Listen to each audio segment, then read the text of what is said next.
The server room smells like ozone and impending doom. That's the smell of my life for the past 10 years.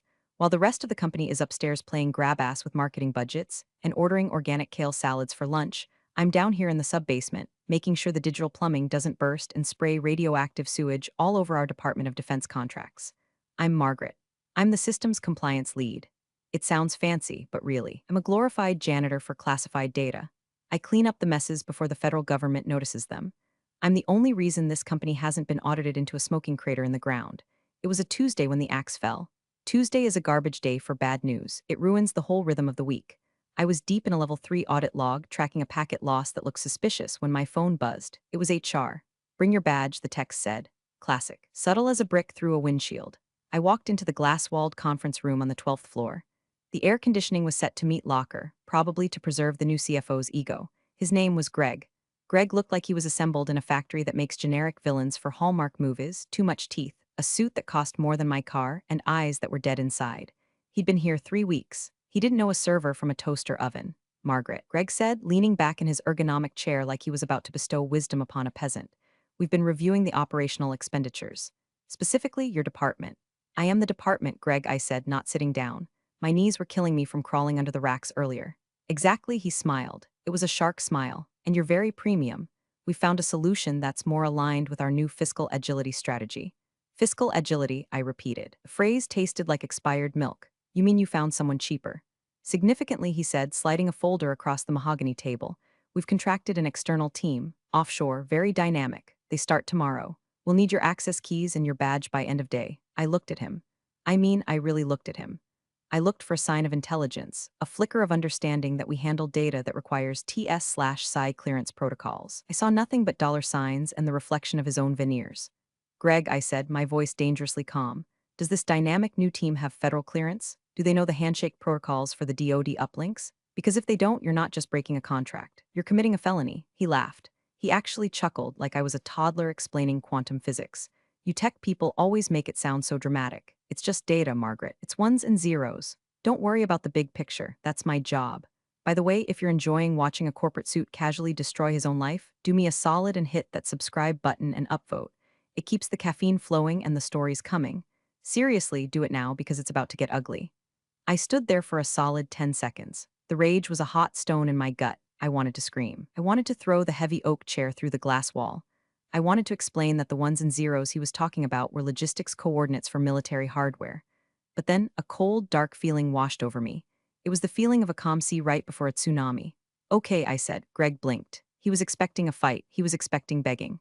Okay, you're the boss, Greg. Fiscal agility, I get it. I unclipped my badge. I placed it on the table. And I reached into my pocket and pulled out the physical RSA token, the master key for the admin console.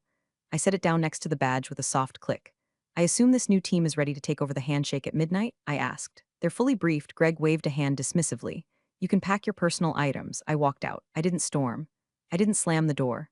I walked to my desk, picked up my framed photo of my dog, my lucky stapler, and my cactus. I left the documentation. I left the sticky notes explaining the quirks of the firewall. I left the manual I wrote from scratch over 6 years. But here's the thing about fully briefed outsourced teams hired by guys like Greg. They work off scripts. They don't know the ghost in the machine. They don't know that the server rack in corner 3 overheats if you run the backup at 2 a.m., or that the federal uplink requires a manual heartbeat signal every 6 hours or it locks down the entire building. I took the elevator down to the parking lot. The sun was shining, which felt insulting. I threw my box in the passenger seat of my beat-up sedan. I lit a cigarette, my first in 3 years, and inhaled until my lungs burned. Fiscal agility, I muttered to the dashboard. I drove home. I didn't cry. I stopped at the liquor store and bought a bottle of bourbon. The expensive stuff, because I wasn't unemployed. I was retired. And tomorrow, Greg was going to find out exactly what he'd bought with his budget cuts. I knew one thing for certain. The systems were set to auto-cycle at midnight. If the handshake didn't happen, and it wouldn't because the new guys wouldn't have the encryption keys I just left on the table, the system would interpret it as a hostile intrusion. I poured a glass of bourbon, sat on my porch, and waited for the world to burn. My apartment is quiet. It's the kind of quiet you only get when you live alone and your entire career has just been flushed down the toilet by a guy whose tie cost more than your rent. I sat on my couch, the leather cracked and cool against my legs, staring at the TV. I wasn't watching it. It was just noise, a distraction from the clock ticking on the wall. It was 11:45 p.m. In the IT world, specifically the compliance sector, You develop a sixth sense. It's like a phantom limb. Even though I was 10 miles away, stripped of my badge and my access, I could feel the server room humming. I knew the cooling fans were ramping up for the nightly data dump. I knew the scripts were queuing. And I knew that in exactly 50 minutes, a team of underpaid, underqualified contractors in a time zone 12 hours ahead of us was going to try to log in. I took another sip of bourbon. It burned less this time. My phone was sitting on the coffee table. It was my personal phone, but because I had built the entire notification architecture from scratch, my number was hard-coded into the catastrophic failure alert tree. I'd meant to remove it, I really had. But in the chaos of packing my cactus and my dignity, I must have forgot. Oops. At 12:01 a.m., the phone lit up.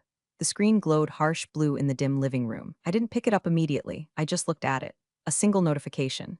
System alert, unrecognized IP address attempting admin access. I smiled. A dry, humorless smile. There you are, I whispered. Greg's dynamic team was trying to get in. And because they were cheap, they weren't using the secure VPN tunnel I had spent 4 months configuring to DoD standards. They were coming in through the front door, probably using a standard remote desktop protocol. That's like trying to break into Fort Knox with a plastic spoon. The phone buzzed again and again.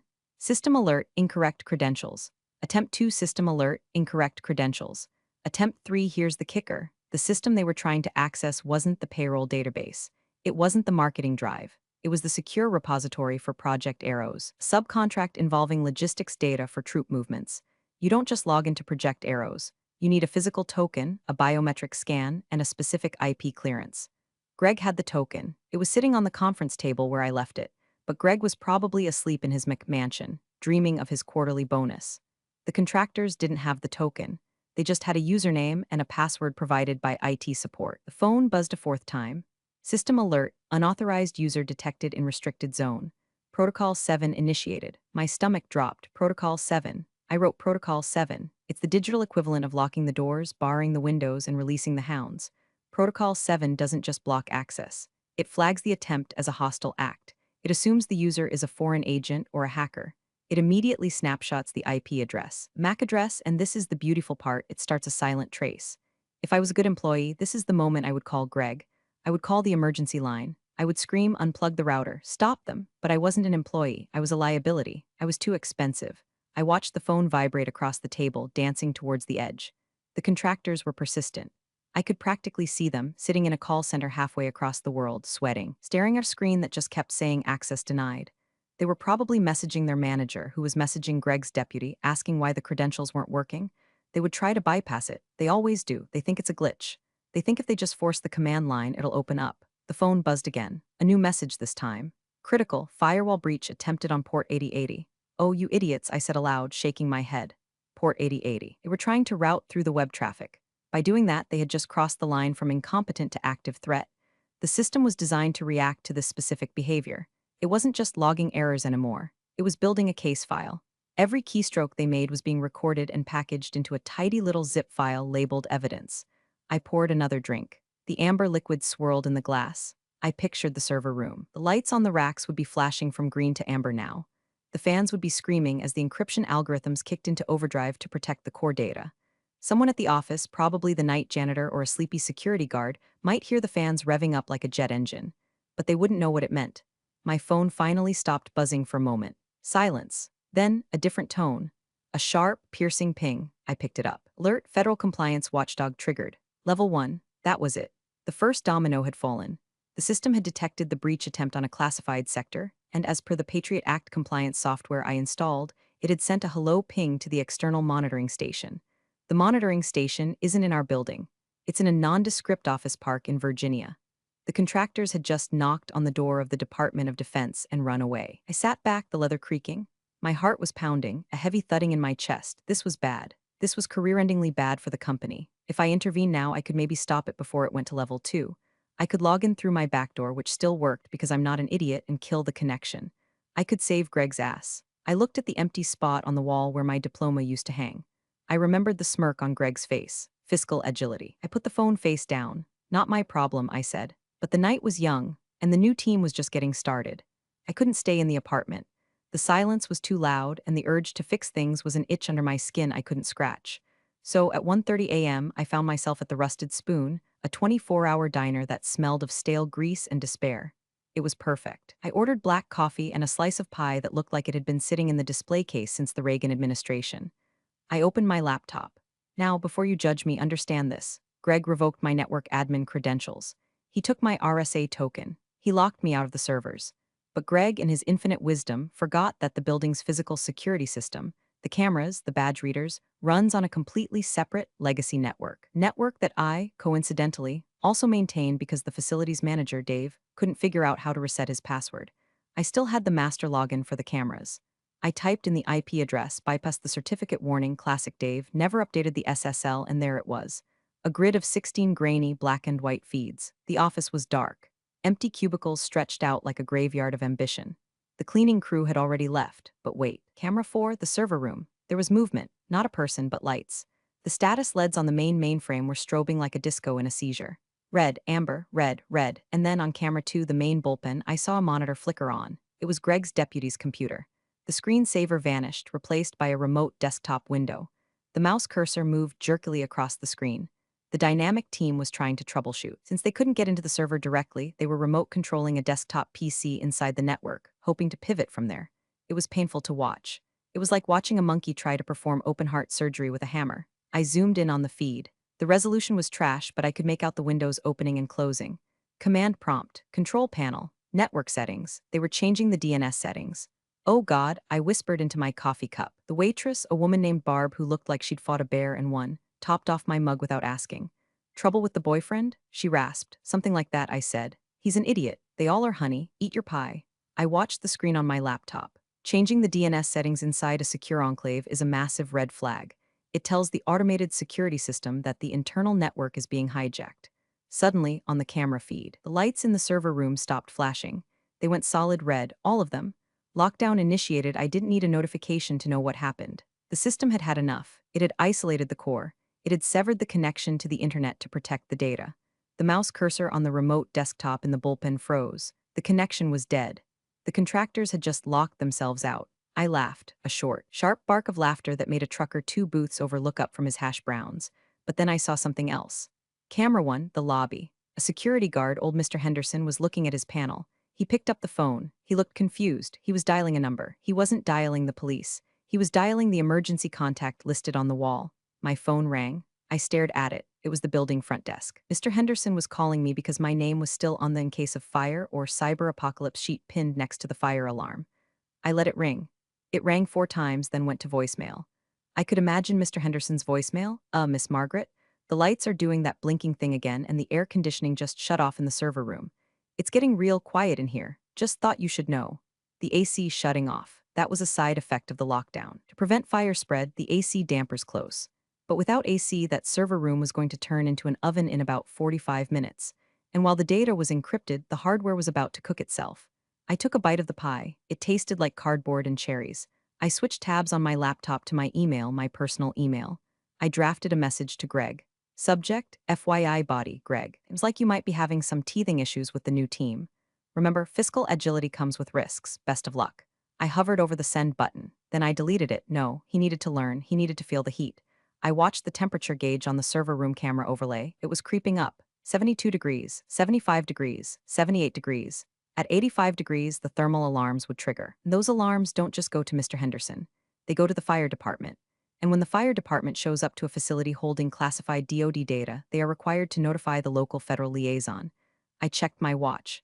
2:15 a.m. By sunrise, there wouldn't just be IT problems. There would be men with badges and guns. Barb, I called out. Can I get another slice? And maybe some extra whipped cream. I'm celebrating. Celebrating what? She asked, sliding a fresh plate over. Unemployment, I said. It's surprisingly productive. You know how in horror movies, the music swells right before the monster jumps out? In systems administration, there is no music. There is only the silence of your inbox, followed by the cacophony of disaster. I stayed at the diner until 4 o'clock a.m. The server room temperature was holding at a toasty 88 degrees, hot enough to make the fans scream for mercy, but not quite hot enough to melt the solder on the motherboards. Yet, my phone, which I had silenced, was vibrating against the Formica table like a trapped moth. I unlocked it. The notifications were stacking up like Tetris blocks. Critical, thermal threshold exceeded critical. Heartbeat signal lost node A critical. Heartbeat signal lost node B, and then the big one. The one that makes your blood run cold even when you expect it. Federal compliance alert. Unauthorized access escalation level red. Level red. Let me explain what level red means in the world of government contracting. Level green is all good. Level yellow is someone forgot to change their password. Level orange is we have a potential breach, investigate immediately. Level red means the chain of custody has been broken, the data is compromised. We are assuming the facility has been overrun. Level red doesn't send an email to the IT help desk. Level red sends an automated, high-priority signal to the DSA, Defense Information Systems Agency Oversight Office. It's an electronic flare shot directly into the sky. I sipped my lukewarm coffee. I pictured the scene at the DSA watch floor. A board lieutenant probably saw the red light blink on his dashboard. He probably tapped his screen, frowned, and checked the contract number. Contractor, Aerotech Solutions, status, compromised. He would pick up a red phone. Not literally a red phone, that's a movie trope, but a secure line. He would call the point of contact for the contract. That point of contact was Greg.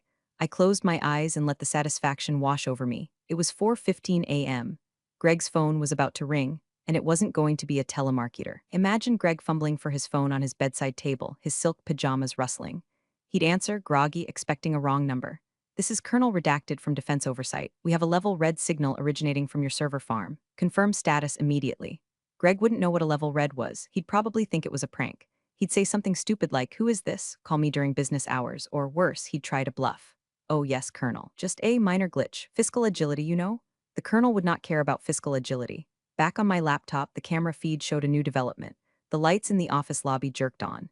Mr. Henderson was standing at the front desk, looking terrified. He was talking to someone on the lobby phone. He was nodding vigorously. He hung up and started running, actually running, which for Mr. Henderson was a shuffling jog towards the elevators. He was going to the server room. Someone had told him to physically pull the plug. "Don't do it, Henderson," I whispered. "If you cut power to a server rack during a level red lockdown without following the shutdown sequence, you corrupt the audit logs. And corrupting the audit logs during an active investigation is technically destruction of evidence." I saw him on camera bursting into the server room. He looked hit by a wall of heat. He waved his hand in front of his face. He looked at the screaming machines. He looked at the wall of blinking red lights. He reached for the main breaker panel. "No, no, no," I hissed. He hesitated. He looked at the panel, then at the machines. He pulled his hand back. He grabbed his radio instead. Smart man. He was calling for backup, or maybe he just realized he didn't get paid enough to fry himself. My phone buzzed again. A text from a number I didn't have saved, but I recognized the prefix. It was a DC area code, Margaret.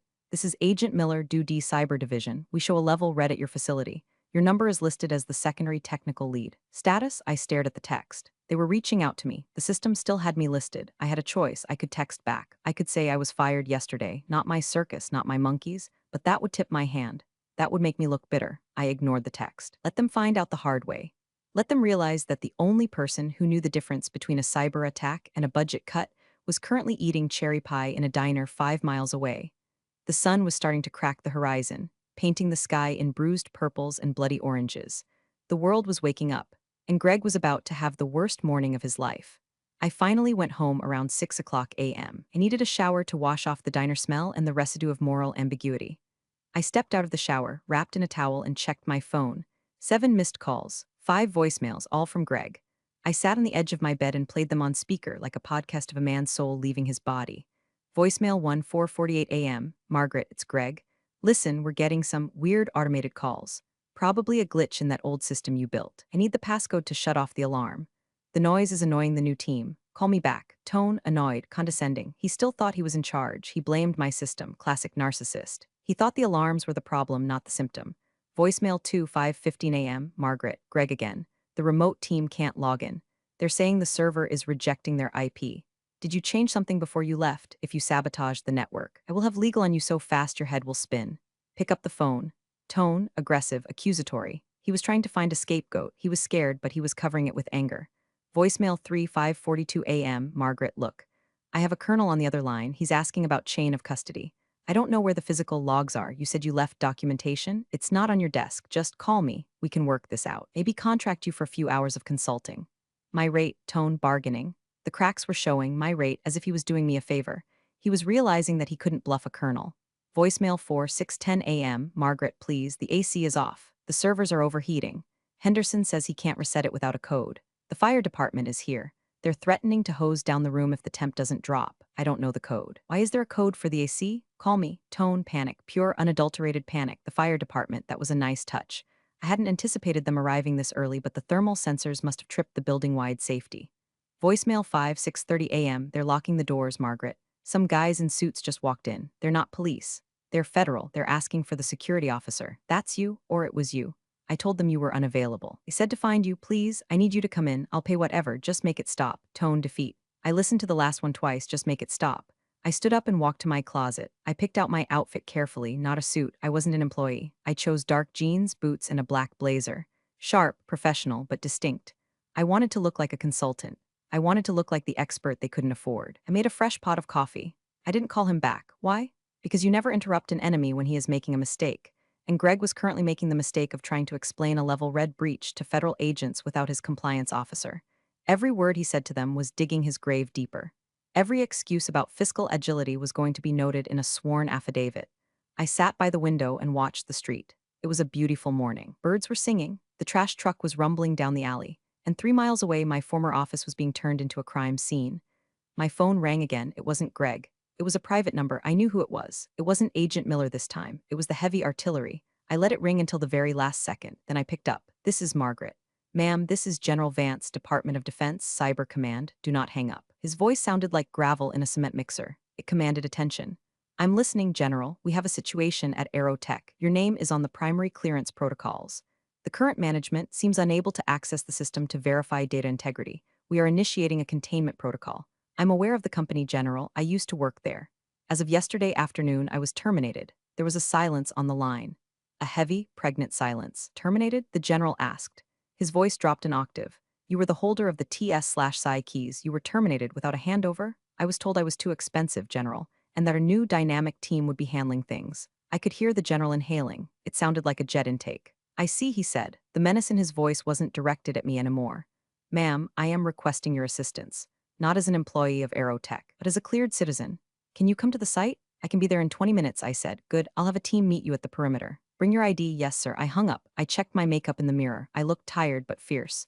I looked like someone who was about to walk into a fire and put it out with a snap of my fingers. I grabbed my keys. It was time to go to work. The drive to the office usually took 15 minutes. Today, it felt like a victory lap. I turned onto the industrial parkway. I saw the flashing lights. Not just one or two police cars. It was a carnival of authority. There were local PD cruisers blocking the main entrance. There was a fire truck, engine idling, crew standing around looking bored but ready. And then there were the black SUVs, Suburbans with tinted windows and government plates. They were parked right up on the curb, aggressive and imposing. I pulled my beat-up sedan up to the police blockade. Young officer stepped forward, hand up. Roads closed, ma'am. Incident at the tech building. I rolled down my window. I'm Margaret, last name. General Vance asked me to come. The officer blinked. He touched his earpiece. Dispatch, I have a female here claiming. He stopped. He listened. His eyes went wide. He looked at me differently. Yes, sir, understood. He stepped back and waved me through. Go ahead, ma'am. Park right in front. I drove past the gawking employees who had been evacuated to the parking lot. I saw Susan from HR clutching her purse. I saw the marketing team huddled together, vaping nervously.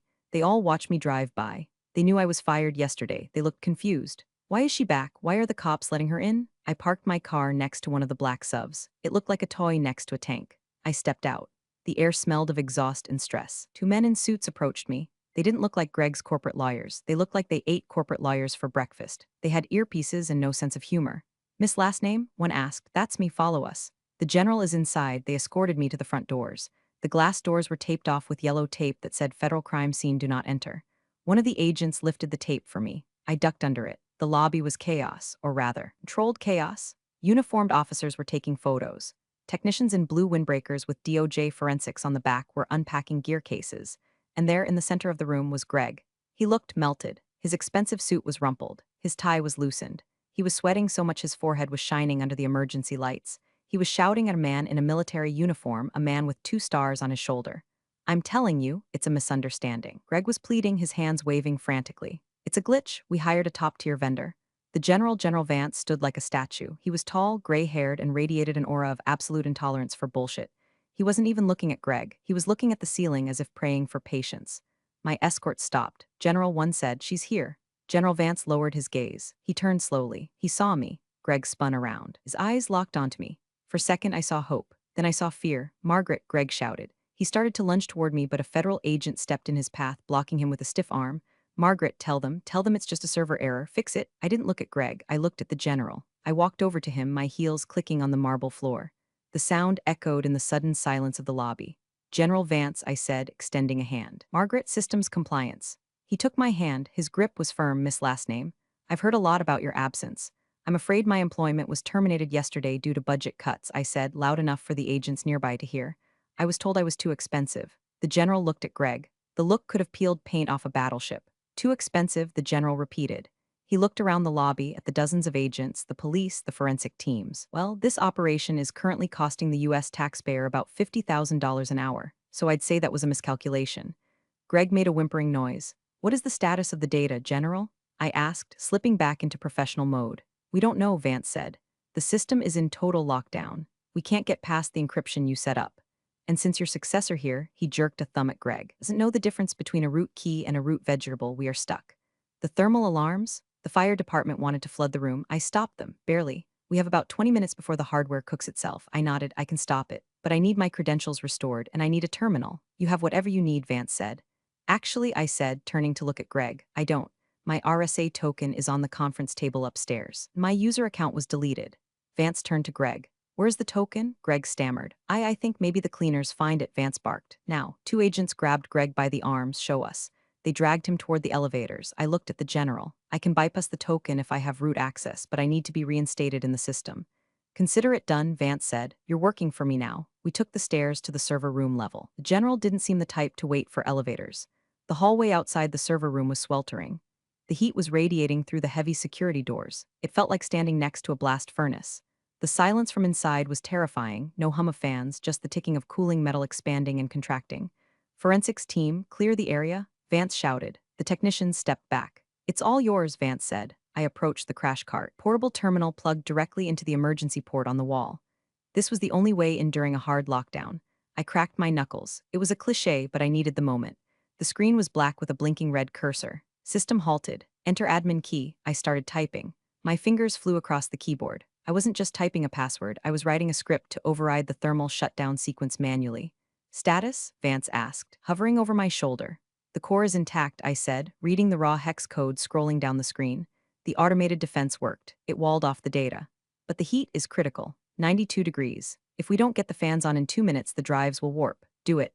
"I'm locked out of the cooling controls because the system thinks I'm a hostile entity," I explained without stopping. "I have to trick it into thinking I'm the ghost of Christmas past." Executed a command, sudo reboot systems controller force. "Access denied. Please present token." "Damn it," I muttered. "Greg, where's that token?" As if on cue, the elevator doors down the hall dinged. Greg came running out, flanked by the agents. He was holding the small plastic dongle like it was the Holy Grail. "I found it," he gasped. "It was in the trash. The cleaners threw it out." He ran up and tried to hand it to me. "Plug it in," I said, not looking at him. He fumbled with the USB port. His hands were shaking so bad he couldn't get it in. "Give it to me," the general snapped. He snatched the token from Greg and jammed it into the port. The screen flashed green. "Token accepted." "Welcome, Margaret." I hit enter. Override initiated, restarting environmental controls. From behind the heavy doors there was a groan, a mechanical shudder. And then the sweet, sweet sound of turbine fans spinning up. It sounded like a jet taking off. The whoosh of air moving through the ducts was deafening. Temps dropping, I reported. 91, 89, 85, the general let out a breath he seemed to have been holding since dawn. "Good work," he said. "I'm not done," I said. "We still have the breach to deal with." I pulled up the logs. "Let's see who our friends are." I displayed the connection log on the monitor. It showed the IP addresses of the dynamic team. "Bangalore," I said, using a standard commercial ISB. No VPN, no encryption. They were practically broadcasting the login credentials in plain text. I pointed to a specific line of code, and look at this. They tried to install a remote administration tool called TeamViewer. Free version. The general stared at the screen. "TeamViewer on a classified network?" "Yes, sir." That's what triggered the level red. It's a known vector for malware. Vance turned to Greg slowly. Greg was leaning against the wall, looking like he was about to vomit. "You authorized this?" Vance asked. His voice was dangerously quiet.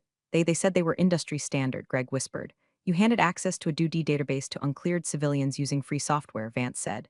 "Do you have any idea the level of negligence that represents? That's not just firing grounds, son. That's prison grounds."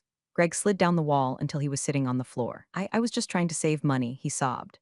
"You saved about 4% on payroll," I said, turning to face him. "And you cost the company its federal license." Vance nodded. "He's right. I'm suspending the contract immediately. This facility is now under military jurisdiction until a full audit is complete." He looked at me. "And since you are the only one who knows how to operate it, you are now the provisional site commander." I raised an eyebrow. Site commander. That sounds expensive.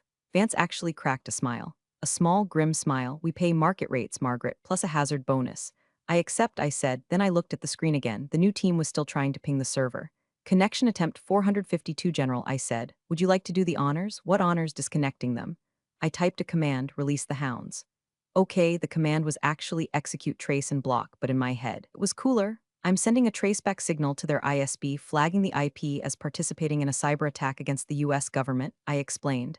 Their internet is about to go out, and local law enforcement in their country will be getting an automated notification. I hit enter. On the screen, the connection attempt stopped instantly. Target neutralized. Nice, Vance said. We moved back to the conference room, the same glass-walled fishbowl where I was fired less than 24 hours ago. The dynamic had shifted. I was sitting at the head of the table. General Vance was to my right. Greg was sitting in the corner, holding a bottle of water an agent had given him, looking like a child in timeout. Two other executives, the CEO and the VP of HR, had arrived. They looked terrified. They had been pulled out of bed and rushed here. Let me be clear, General Vance began, addressing the CEO. Your company is currently in breach of Contract 88 Delta. Section 4, Paragraph 2, all personnel with root access must hold active top-secret clearance. The CEO, a man named Sterling who usually looked like he was posing for a magazine cover, nodded frantically. Yes, General, we understand. It was an oversight. It was not an oversight. Vance slammed his hand on the table. It was a choice. You fired Miss Last Name. He pointed at me. Miss Last Name is the named Information Systems Security Officer, ISO, on the contract. When you fired her, you didn't just fire an employee. You removed the legal authority for this building to operate. The VP of HR spoke up, her voice trembling. We intended to transfer the duties to the new CFO temporarily. Vance laughed. It was a harsh, barking sound. To him, does he have clearance? Has he been vetted by the FBI? Does he know how to configure a firewall? Greg stared at his shoes. You replaced a certified expert with a spreadsheet and a prayer, Vance said. And the result is that I have agents scrubbing your servers for foreign malware. I leaned forward. I caught Sterling's eye. Sterling, I said, did you know Greg replaced my team with an offshore vendor? Sterling looked at Greg. He told me it was a cloud-based solution. He said it was agile. It was agile, all right, I said. It was so agile it bypassed every security protocol we have. Margaret, Sterling said, his voice pleading. Can you fix it? Can you clean this up? We'll reinstate you, full back pay. A raise. I looked at my fingernails. They were chipped. I'm already reinstated, I said. By the General, I'm working for the DoD now as an independent consultant. My rate is 3 times my old salary, and I bill hourly. Sterling swallowed hard. Okay, whatever it takes. And I added, looking at Greg, I need a new office. I don't like the vibe in the basement anymore. You can have any office you want, Sterling said. I want his, I pointed at Greg. Greg looked up, shocked. My office? Yeah, I said. It has great light, and I like the chair.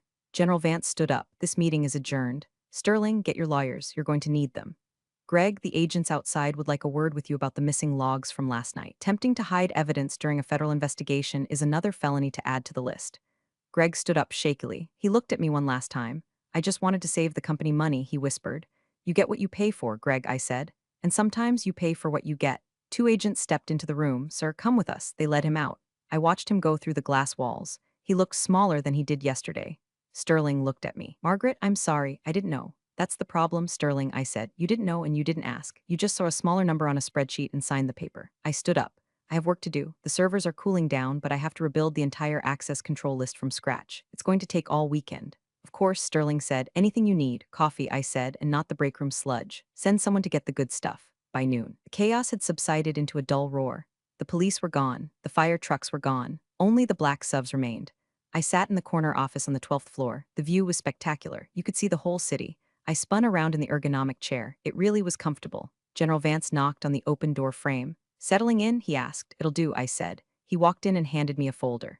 These are the preliminary authorization papers. You are officially the site lead for the recovery phase. Duration, indefinite. Thanks, General. He looked out the window. You knew, didn't you? Knew what? That they would fail. That the system would lock down. That I would get called. I took a sip of the latte that Sterling's assistant had run out to get me. I knew the system worked, General. I built it to work. I built it to detect incompetence and shut it down. I didn't know when they would trip the wire, but I knew they would walk right into it. Vance nodded, a look of respect. You weaponized compliance, Margaret. That's a new one. I didn't weaponize it, I said. I just took the safety labels off. He chuckled. Well, keep them off. I like knowing someone is actually watching the store. He turned to leave. I'll be in touch. Don't let them hire any more dynamic teams. Don't worry, I said. I'm doing the hiring from now on. He left. I turned back to the desk. Greg's nameplate was still there. I picked it up. It was heavy, expensive crystal. I dropped it into the trash can. Clunk. I opened my laptop. I had full admin access again. The servers were stable. The temperature was back to a cool 68 degrees. The dynamic team in Bangalore had been blacklisted by every major ISP in the region thanks to the general's phone calls. A notification popped up on the company chat. It was from Susan in HR. Susan, hi Margaret, so glad you're back. Just wanted to know, do you want us to post a requisition for a new CFO? I stared at the message. I typed back, no need. I'm handling the budget for IT from now on. We're going to be investing in quality assurance. I leaned back. I lit a cigarette. I know you're not supposed to smoke in the office, especially not in a LEED-certified building. But who was going to stop me? Guy who fired me was currently answering questions in a windowless room at the FBI field office. The CEO was terrified of me, and the US military had just given me the keys to the castle. I took a drag and blew the smoke toward the air vent. It wasn't just a job anymore, it was a fiefdom. I looked at the server logs one last time. System status, operational current admin, Margaret fiscal agility, I whispered, smiling. I closed the laptop. All right, that's the saga. If you learned anything, it's this. Never fire the person who knows where the bodies are buried, or in this case, where the encryption keys are hidden. And seriously, if you liked watching corporate greed get smacked in the face by federal regulations, hit that upvote. I've got plenty more stories from the trenches, but for now, I've got a department to run. Appreciate you sticking around, you legends of the break room. Subscribe for more chaos. Let's make your old managers spill their coffee in fear.